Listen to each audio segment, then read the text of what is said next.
Voilà pour le sommaire. Bonsoir et bienvenue à ce 20h. Nous sommes ensemble pour une trentaine de minutes dans cette demi-heure d'information. Un dossier consacré aujourd'hui aux enjeux de la reprise de l'opération d'identification ordinaire des populations vivant en Côte d'Ivoire.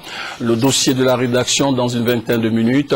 Le temps de parcourir l'actualité nationale et internationale. Commençons par les images de la cérémonie d'ouverture de la 17e session ordinaire de la conférence des chefs d'État et de gouvernement de l'UEMOA, l'Union économique et monétaire ouest-africaine, qui s'est ouverte aujourd'hui. Le compte-rendu de notre envoyé spécial Viviane Agnimer. Les deux crises à intervalles courts survenues au Mali et en Guinée-Bissau avaient fait craindre pour l'avenir de l'organisation sous-régionale. Le Mali qui s'inscrit désormais dans la normalité et la Guinée-Bissau qui s'apprête à son tour à organiser au mois de novembre prochain ses élections générales. Le retour de ces deux pays au sein de l'Union a été vivement félicité à l'ouverture de cette 17e conférence des chefs d'État de l'UEMOA. Les crises qui ont frappé ces deux pays, en particulier la crise au Mali qui menaçait l'existence même de ce pays, a fait prendre conscience de la fragilité des dispositifs sécuritaires au sein des États de l'Union. Nous devons accélérer la mise en place des mécanismes d'alerte et de prévention. Il est nécessaire que nous restions vigilants et solidaires, a souligné le président en exercice Faure Gnassingbé Yadema, présentant à l'ouverture du sommet les grands défis à moyen terme de l'UEMOA. Le président Macky Sall a d'ailleurs été chargé d'un chantier de haut niveau sur la paix et la sécurité au sein de l'Union. Outre le volet sécuritaire, il y a aussi la sécurité alimentaire. Quels mécanismes mettre en place pour résoudre les crises alimentaires et les prévenir? Ce chantier est déjà confié au président Mahamadou Issoufou. Un autre grand axe, le développement du secteur de l'énergie. D'objectifs à atteindre d'ici l'horizon 2030, faire accéder l'ensemble des citoyens de l'UEMOA à une énergie à bon prix. La stratégie préconisée à cet effet est de créer un marché régional de l'électricité pour la vente et l'achat de l'électricité à un prix compétitif. Un autre grand défi est l'accès de toutes les populations de l'Union à l'eau potable. La matérialisation de tous ces grands chantiers requiert des financements importants que l'UEMOA ne peut à elle seule engranger, même si l'Union connaît depuis la reprise de l'activité économique en Côte d'Ivoire une accélération de sa croissance. La mission de trouver des financements à long terme a été confiée au président de la République Alassane Ouattara. Une première table ronde des bailleurs de fonds a été organisée avec succès en 2012, une seconde édition est en préparation. Le chemin de l'intégration est long, mais l'UEMOA apparaît déterminé à sauvegarder son unité. Les 8 chefs d'État de l'Union étaient tous présents à ces assises. Un communiqué de la présidence nous informe qu'après Dakar, le chef de l'État se rendra en France pour recevoir une décoration de l'Académie des sciences d'outre-mer le lundi 4 novembre prochain. Fin de mission en Côte d'Ivoire de l'expert indépendant des Nations Unies chargé des droits de l'homme. Au cours de son séjour, Doudou Diène a eu des séances de travail avec plusieurs acteurs du paysage politique ivoirien. Au nombre de ces autorités politiques, le secrétaire général par intérim du RDR, le Rassemblement des Républicains, compte rendu Michel Digré. Doudou Diène, expert indépendant des Nations Unies, veut établir un rapport objectif et précis sur la situation des droits de l'homme en Côte d'Ivoire. Pour y arriver, le juriste sénégalais consulte tous les acteurs de la scène sociopolitique et judiciaire du pays. La rencontre avec Amadou Soumaoro, secrétaire général par intérim du Rassemblement des Républicains, s'inscrit dans ce cadre. Je suis venu voir M. Soumaoro pour avoir ses vues sur la situation actuelle des droits de l'homme et de la reconstruction démocratique. Et j'ai obtenu de lui donc des informations extrêmement précises sur la position de son parti. Et nous avons convenu donc de continuer ce contact avec l'objectif fondamental de faire en sorte que nous, Nations Unies, moi comme expert indépendant, l'ONU ici, nous contribuons à faire en sorte que les 10 ans de crise violente que la Côte d'Ivoire a connue puissent trouver des réponses durables, qui aillent au-delà des réponses politiciennes ou partisanes. Et c'est dans ce cadre-là que j'ai informé M. Soumaoro de mon intention de mettre l'accent dans mon rapport sur la situation des victimes de la crise ivoirienne, depuis le début de cette crise, donc depuis les années 2000. Doudou Diène a annoncé la tenue d'une conférence en février 2014 qui portera essentiellement sur la situation des victimes de ces 10 années de conflits sociopolitiques. Bâtissons des villes intelligentes avec les technologies de l'information et de la communication. C'est le thème autour duquel s'articulent les réflexions de la 4e édition du forum consacré à la normalisation, les temps forts de la cérémonie d'ouverture de cette édition 2013 avec notre reporter Thomas Nguessambi. Bâtir de nouvelles villes, un nouveau mode de vie qui intègre pleinement les technologies de l'information et de la communication dans le transport, la construction, la sécurité et l'énergie, toute une intelligence pour faciliter la vie d'aujourd'hui sans compromettre celle des générations à venir. C'est autour de cette intelligence que l'autorité de régulation des télécommunications de Côte d'Ivoire, ARTCI, organise son 4e forum sur la normalisation des télécommunications et TIC.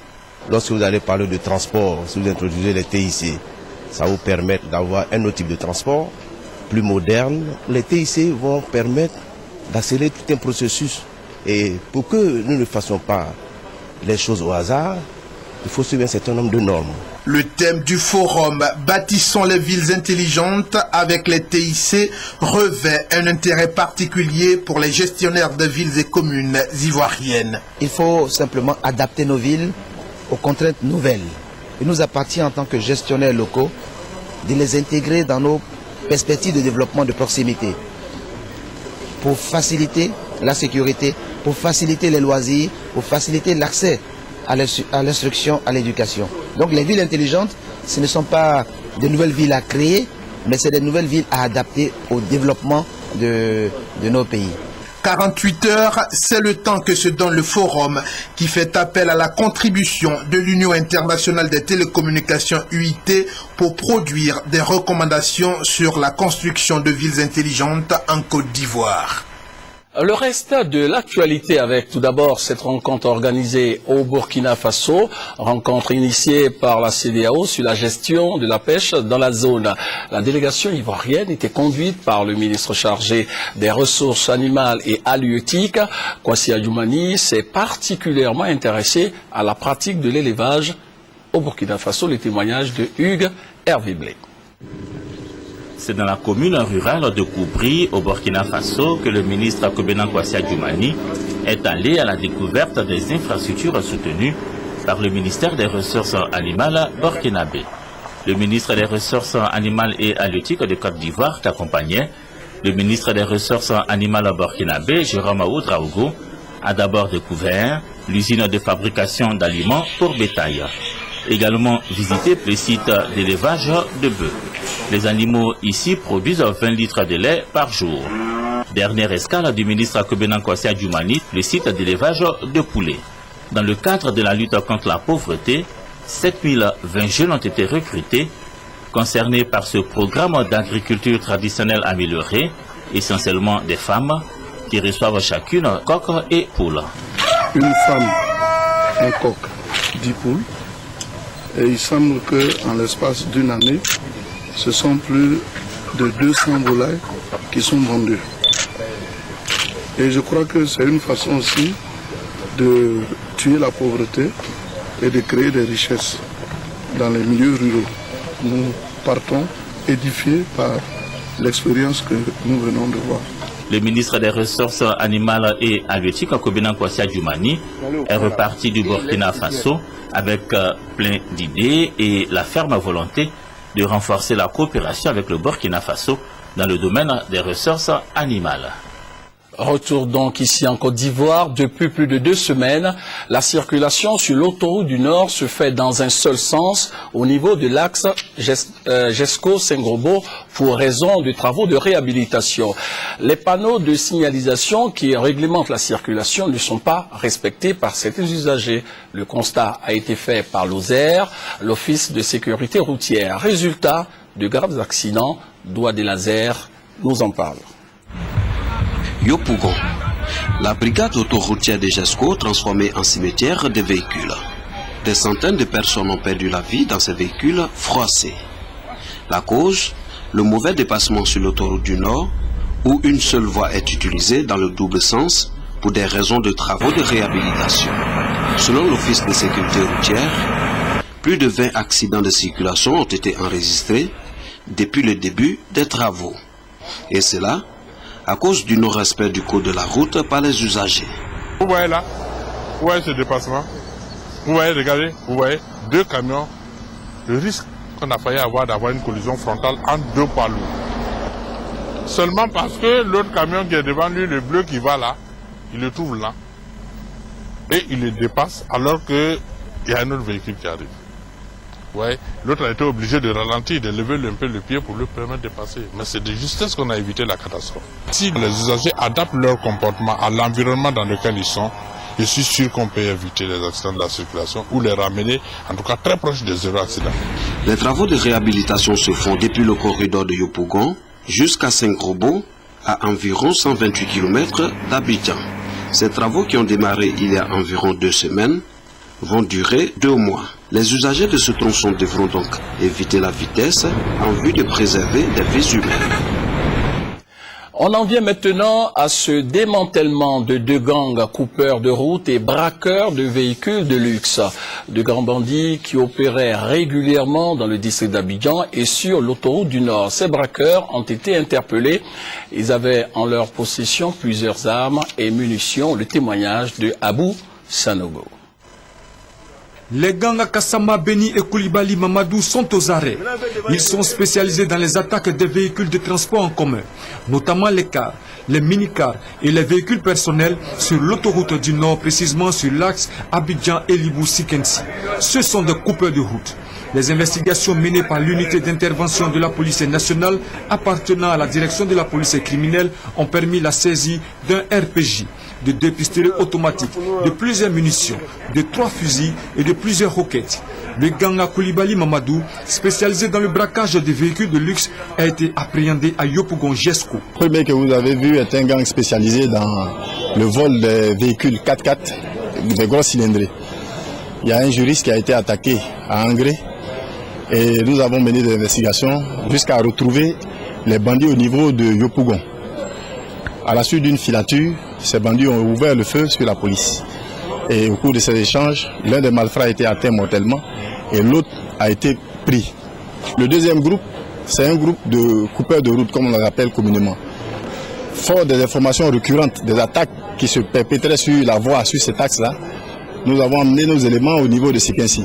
Leurs investigations ont permis alors de mettre la main sur ces malfrats que vous venez de voir. Et ils ne sont pas à leur premier fait. 2 d'entre eux sont des récidivistes. Ces bandits seront mis à la disposition de la justice pour répondre de leurs actes. Faisons maintenant une escale au sein des corps habillés. Plus de 700 élèves sous-officiers ont été jugés aptes à intégrer la grande famille de la gendarmerie nationale. La présentation au drapeau de ces nouveaux confirmés s'est déroulée à la place d'armes de l'école de gendarmerie en présence du ministre chargé de la Défense, Abou Sanogo.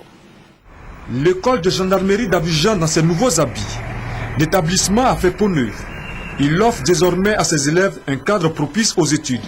715 stagiaires viennent d'y achever la première partie de leur formation, la formation commune de base.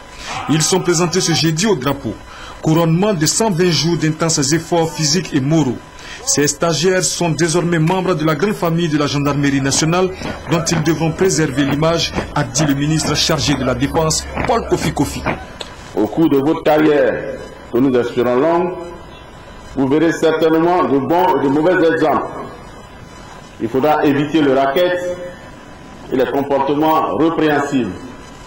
Respecter l'autorité et la hiérarchie en tout lieu et en tout temps et apporter le soutien nécessaire à toute personne en détresse. Préservation de l'image de la gendarmerie et également fidélité aux institutions de la République.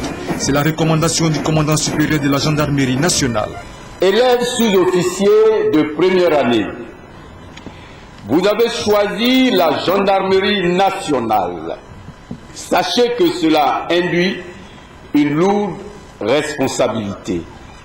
Votre objectif premier doit être de prouver votre esprit de discipline, et votre loyauté aux institutions républicaines que vous méritez la confiance de l'État. Sachez en conséquence que le taux de tolérance est nul pour tout gendarme qui piétine la loi et les règlements en vigueur. L'école de gendarmerie d'Abidjan est dirigée par le colonel Apollo Alexandre Touri.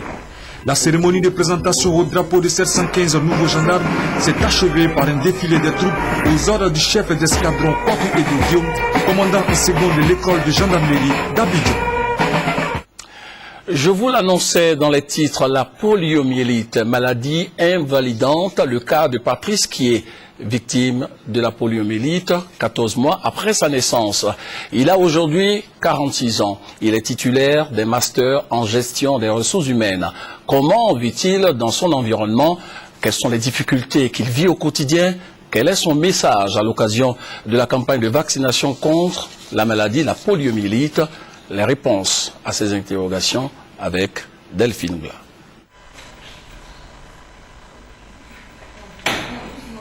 Patrice a des difficultés pour se tenir debout.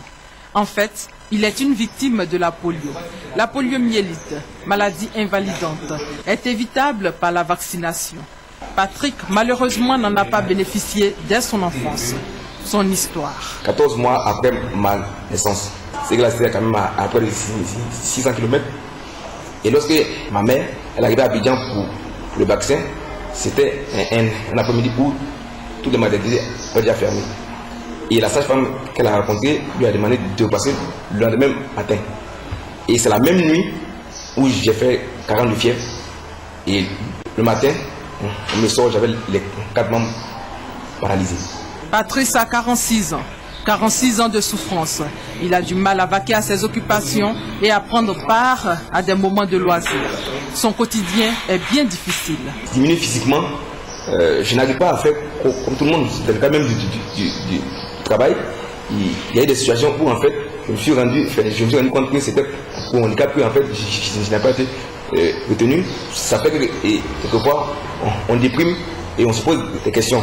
Souvent, Patrice perd espoir. Dans sa maison de 3 pièces, matelas à même le sol, Patrice vit un véritable calvaire au réveil. Au réveil, souvent, je fais des chutes.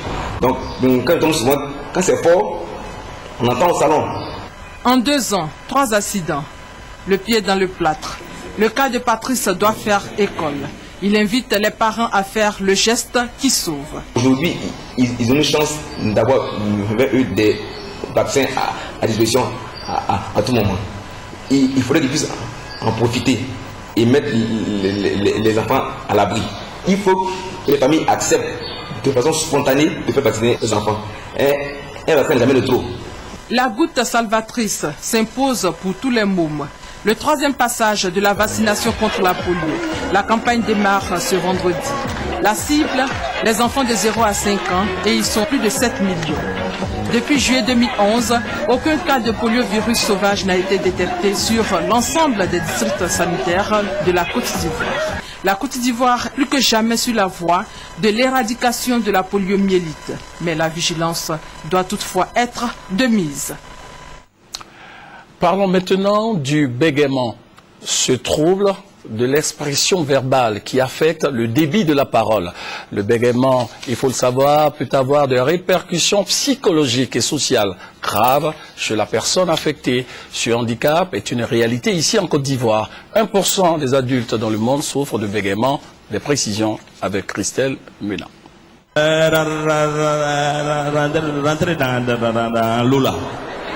Le bégaiement, on en rit la plupart du temps. Mais 1% de la population mondiale en souffre. Il est reconnu comme handicap et classé parmi les troubles émotionnels ou comportementaux. De nombreuses personnalités en ont souffert. Roosevelt, Churchill, Einstein.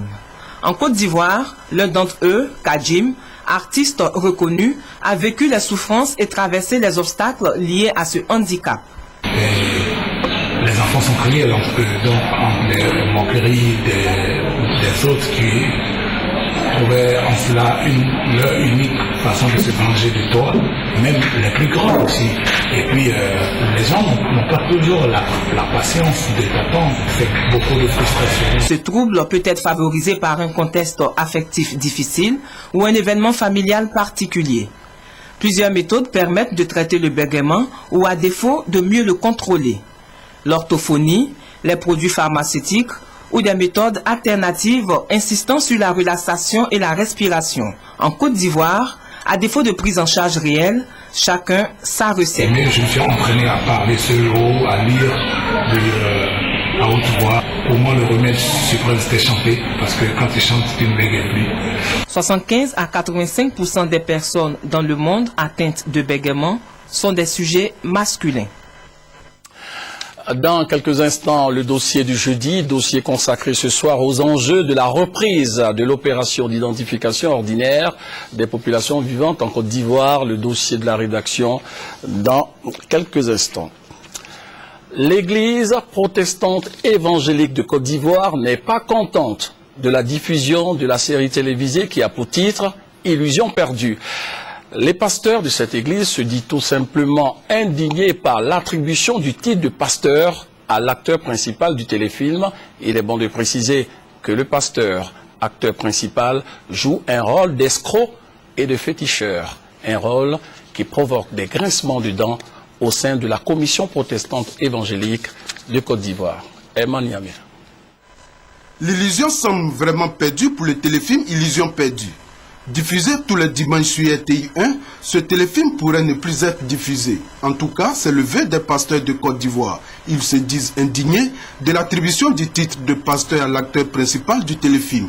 Dans cette série, l'acteur principal joue le rôle d'un pasteur qui s'adonne à des pratiques d'escroquerie et de fétichisme. Or, selon eux, qui jettent le discrédit sur leur corporation. Les présidents des fédérations et églises reconnaissent toutefois que les religions et les milieux sociaux sont infiltrés par des aventuriers et des vendeurs d'illusions qui n'ont reçu aucun appel divin et aucune formation.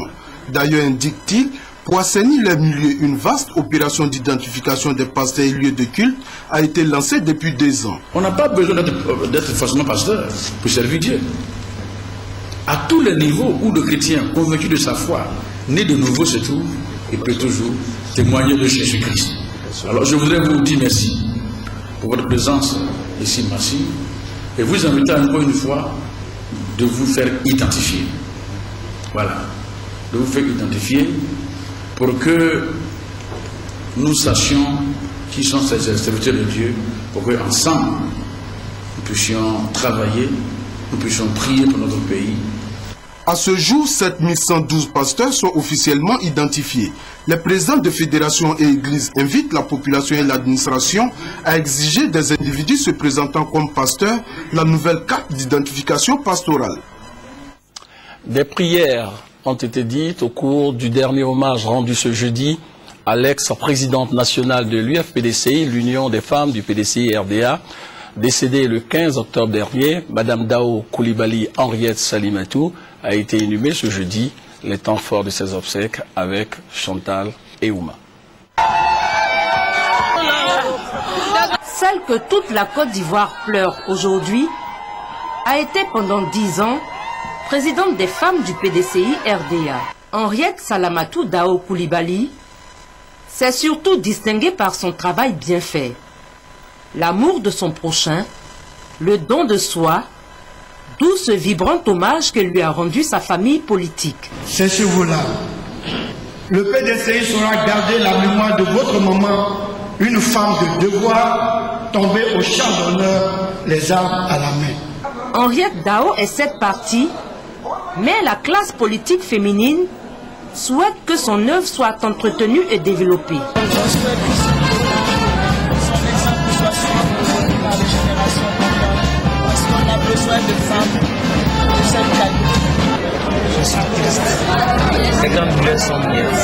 C'est une grande perte pour notre parti politique, mais comme elle aimait à le dire, demain sera meilleur.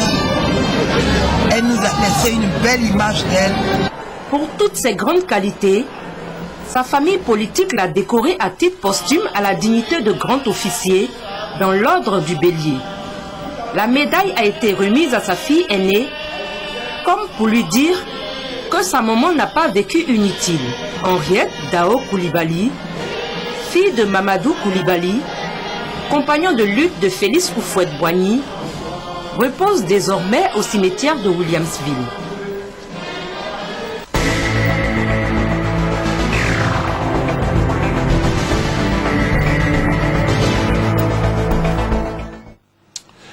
Sachez que les demandes d'attestation d'identité sont de plus en plus fortes depuis l'arrêt de l'opération d'enrôlement en 2009. Pour cette année 2013, l'Office national de l'identification a délivré à ce jour plus de 30 000 attestations d'identité. Et ce chiffre ne prend pas en compte celles délivrées dans les commissariats et sous-préfectures. C'est dans ce contexte que le Conseil des ministres du 2 octobre dernier a annoncé la reprise de l'opération d'identification ordinaire des populations vivant en Côte d'Ivoire. La rédaction de RTI 1 n'a pas voulu passer sous silence les enjeux de cette opération. Un dossier signé Michel Digré. Abidjan, Plateau, nous sommes dans les locaux du site central de l'Office national d'identification. Sous le hangar, comme au guichet, des demandeurs d'attestation d'identité. Entre leurs mains, les documents à fournir et les frais à payer pour l'obtention du titre d'identité.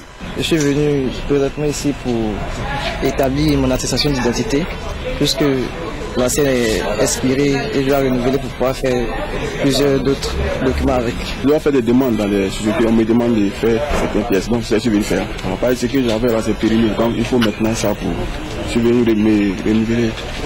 12 mois, c'est le délai de validité de l'attestation d'identité. Son renouvellement annuel agace les demandeurs, mais c'est le prix à payer après la dernière opération d'identification de septembre 2008 qui s'est achevée en juin 2009. Depuis lors, seules des attestations d'identité sont délivrées à la direction de l'état civil et de l'identification Plateau dans les commissariats et sous-préfectures sur toute l'étendue du territoire national. C'est dans ce contexte qu'après 4 années d'arrêt, le gouvernement a annoncé au cours du Conseil des ministres du 2 octobre 2013 la reprise de l'opération d'identification ordinaire des populations vivant en Côte d'Ivoire.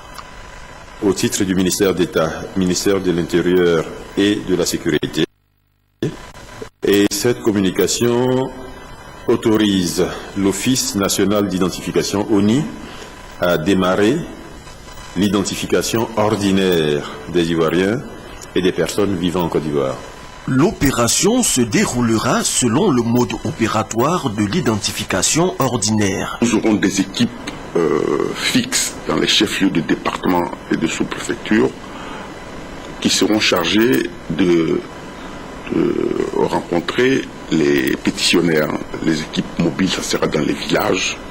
Ce sont ces équipes-là qui vont recueillir les informations concernant les pétitionnaires, à savoir les prises d'empreintes, les prises de photos, les documents à présenter, l'acte de naissance, le certificat de nationalité. Et bon, voilà, remplir un formulaire qui va être après rapatrié au site central à Abidjan pour permettre, après les contrôles, de fabriquer la carte et de la délivrer aux pétitionnaires. Pour le directeur général de l'Office national d'identification, la date effective de démarrage de l'opération pourrait être fixée pour le début de l'année 2014, compte tenu de certaines contraintes à gérer. Il faut espérer début 2014, le temps que les réglages techniques soient effectués. Les valises d'enrôlement qui ont été entreposées sur d'autres sites du forum pendant presque 3 ans.